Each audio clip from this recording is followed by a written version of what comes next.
Hello! In front of me I have Fossil Hybrid HR Monroe, and I'm gonna show you how to check the serial number on this watch. First, we need to press the middle button to open the menu.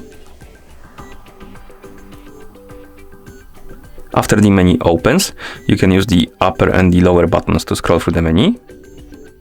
Scroll through the menu, select the settings icon, and then press the middle button to enter the settings. In settings, again scroll through the menu by using the upper and lower buttons, select the option called About, and then press the middle button to enter. And here we have the serial number of our device. Once you're done checking it, you can select or rather press the middle button to go back to home screen like this. And that's how you check the serial number on this watch. Thank you for watching.